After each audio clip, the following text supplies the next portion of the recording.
What if the most dangerous man America ever put in uniform was also the only man who could have prevented the Cold War from becoming something far worse, and the president who held his fate knew it, feared it, and still couldn't decide? In the spring of 1945, as the guns of the Second World War finally fell silent across the ruins of Europe, the world stood at the most fragile crossroads of the 20th century.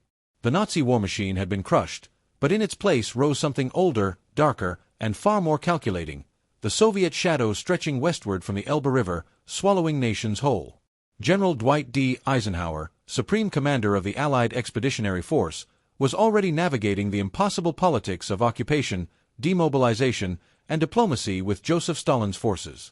And yet, even amid the celebrations of VE Day on May 8, 1945, one name kept surfacing in backroom conversations, military cables, and hushed debates among senior officers: General George Smith Patton, Jr., the man who had driven the Third Army across France faster than any force in military history, the man who had saved Bastogne, the man who terrified both his enemies and his own government in equal measure. Eisenhower needed him. But in Washington, a new president named Harry S. Truman was watching every move with cautious, deliberate eyes. If this story has ever made you wonder how close history came to turning out completely differently, take a moment right now to subscribe to this channel, like this video, and share it with someone who loves real history. Then leave a comment below telling us whether you knew how complicated the relationship between Patton and Truman really was, because this story is only just beginning. George Patton had ended the war as a legend and a liability in almost equal measure. His Third Army had crossed the Rhine at Oppenheim on March 22, 1945, a full day before Field Marshal Bernard Montgomery's heavily publicized crossing, a fact Patton announced with barely concealed satisfaction. From August 1944, when his forces broke out at Avranches following Operation Cobra, to the final weeks of fighting in Czechoslovakia, Patton's Third Army had liberated more territory, captured more prisoners, and advanced at greater speed than any comparable force in the Western Allied arsenal. By the time Germany surrendered, his army had moved from Normandy through Brittany, across the Seine, through Luxembourg, into the Saar, across the Rhine, and deep into Bavaria, over 1,000 miles in less than a year. He stood in May 1945 as one of the most celebrated soldiers alive. But celebration was not the same as security, and in the world of post-war politics, Patton's instincts, formed entirely in the crucible of combat, were about to collide catastrophically with the new realities of occupation governance, Soviet-American diplomacy, and the careful public image management that the Truman administration considered essential. Patton's view of the Soviet Union was not subtle. As early as May 1945, while other American commanders were toasting Allied brotherhood and exchanging medals with Soviet officers at joint ceremonies along the Elbe, Patton was writing letters to his wife Beatrice that expressed a fundamentally different assessment. He did not trust the Soviets. He did not believe their friendship was genuine. And in private conversations with officers on his staff, he reportedly went further, suggesting that the Western Allies had, in his words, stopped in the wrong place, that the Anglo-American forces should have pushed east, not stopped at pre-agreed demarcation lines negotiated at Yalta in February 1945 between Roosevelt, Churchill, and Stalin. These views were not entirely without basis in the emerging geopolitical reality. Winston Churchill himself had begun drafting what would become Operation Unthinkable in May 1945, a contingency plan for potential military conflict with the USSR, but Patton expressed his opinions with none of Churchill's diplomatic circumspection. He spoke bluntly, recklessly, and with an absolute conviction that made the people responsible for keeping the peace profoundly uncomfortable. Eisenhower knew this. He had known it since Sicily in 1943, when Patton's slapping of shell-shocked soldiers nearly ended his career entirely. The slapping incidents of August 1943 remained a defining shadow over Patton's reputation in political Washington. On August 3, 1943, at the 15th Evacuation Hospital near Nicosia, Sicily, Patton had struck Private Charles Herman Kull, a soldier suffering from what we now understand as combat stress reaction, calling him a coward and ordering him out of the hospital tent.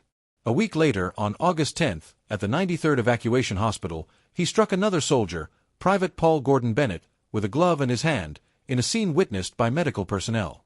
War correspondent Demery Bess, along with Quinton Reynolds and others present in the theater, carried knowledge of these incidents for weeks before journalist Drew Pearson broke the story publicly on November 21, 1943, in a nationwide radio broadcast. The outrage was enormous. General Eisenhower had already reprimanded Patton privately on August 17, 1943, in a letter that was both firm and carefully designed to save Patton's career without destroying him. Eisenhower needed him too much. But the political damage was permanent. In Congress, calls for Patton's dismissal came from multiple directions. President Franklin D. Roosevelt, navigating the delicate politics of wartime public opinion, allowed Eisenhower to manage the situation. Patton survived. But he never forgot the humiliation, and neither did his critics in Washington. By the summer of 1945, with the war over and the press corps no longer bound by wartime restrictions, Patton's instinct for self-destruction reasserted itself with almost theatrical precision. On September 22, 1945, at a press conference in Bad Tölz, Bavaria, where Patton was serving as military governor of Bavaria under Eisenhower's command as part of the United States Forces European Theater, a reporter asked him about the denazification policies being implemented across occupied Germany. Patton's response was damning.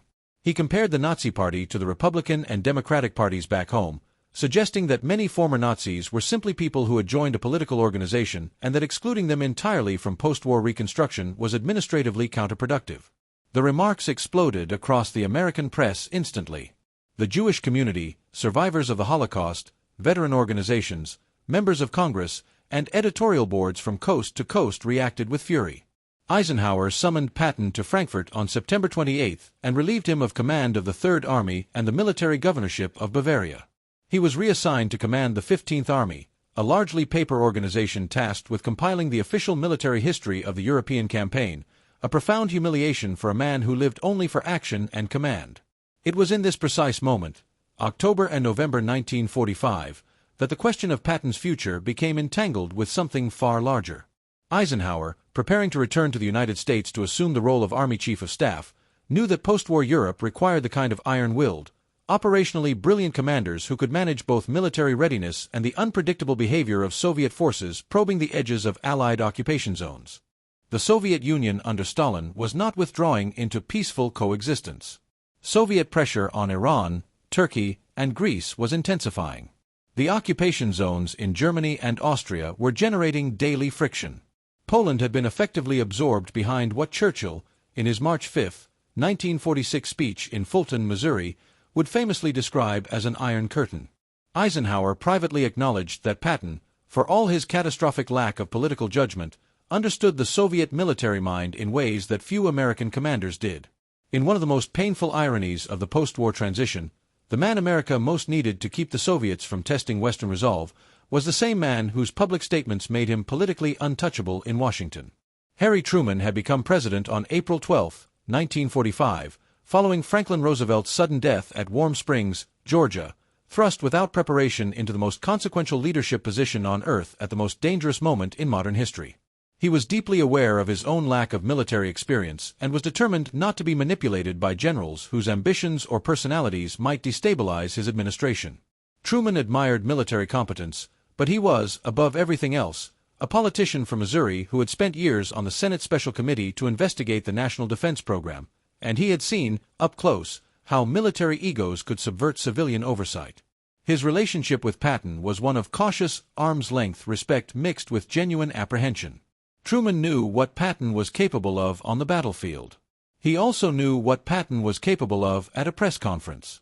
When requests and informal suggestions from Eisenhower's staff, and later from other senior officers, raised the possibility of retaining Patton in some significant active capacity, Truman did not immediately refuse. But he did not act either. He hesitated in that particular way that powerful men hesitate when the right answer and the safe answer are not the same thing. The hesitation had consequences that no one could have fully anticipated, because on December 9, 1945, General George S. Patton was severely injured in a motor vehicle accident near Mannheim, Germany. His staff car, a 1938 Cadillac Model 75, collided with a United States Army truck at a rural intersection. Patton's driver, Private Horace Woodruff, and his chief of staff, Major General Hobart Gay, escaped with minor injuries. But Patton was thrown forward in the vehicle and struck the metal partition behind the front seat, fracturing his third and fourth cervical vertebrae.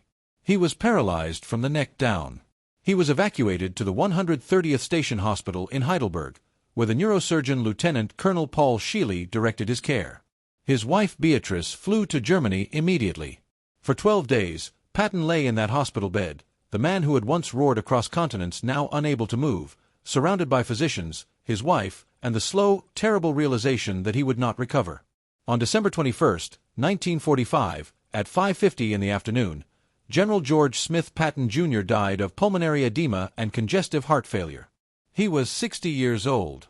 He was buried not in America but in Luxembourg, at the American Military Cemetery at Ham, among the soldiers of the Third Army he had commanded, because that, he had once said, was where he belonged. If you've stayed with this story this far and found yourself genuinely gripped by these forgotten details, now is the perfect time to subscribe to this channel if you haven't already. Hit the like button to help more people discover this kind of history.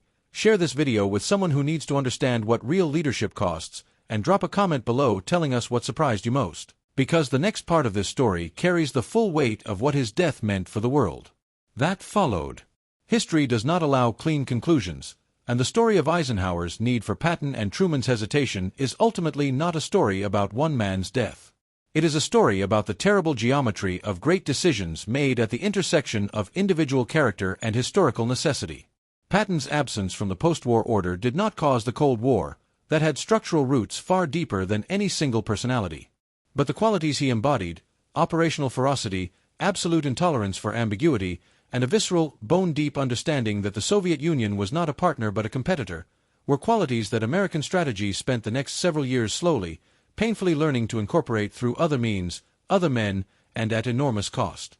George Kennan's long telegram of February 22, 1946, the Truman Doctrine announced on March 12, 1947, the Marshall Plan of June 1947, and eventually NATO itself in April 1949. All of these were, in their own way, institutional answers to the question that Patton had posed, loudly and clumsily and fatally, in the summer of 1945.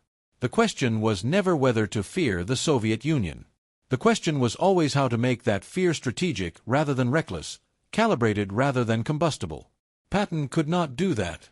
Truman knew it. Eisenhower knew it. And that knowledge, that a man could be simultaneously indispensable and impossible, is perhaps the most enduring and most human lesson this story has to offer. What remains, after all the cables and commands and press conferences and hospital rooms, is something harder to name than strategy and more durable than any single military campaign. George Patton was a man built for a world that kept ending just before he could fully inhabit it. He was born in 1885 in San Gabriel, California, into a family steeped in Confederate military tradition, trained at West Point, tested in the punitive expedition against Pancho Villa in 1916, forged in the tank battles of the First World War at St. Mihiel and the Meuse Argonne, and then waited, through the hollow peacetime decades, for the war that would finally be large enough to contain him. When it came, he proved everything he had ever believed about himself. And then the war ended, and the world he was built for dissolved around him, and neither Eisenhower's loyalty nor Truman's hesitation could bridge the gap between what Patton was and what the post-war world needed him to be. He died before the question was ever fully answered. And perhaps that, more than the crash, more than the paralysis, more than the pulmonary edema that took him on a gray December afternoon in Heidelberg, is the real tragedy at the heart of this story. Not that the wrong man died, but that history never gave the right man and the right moment the same address at the same time.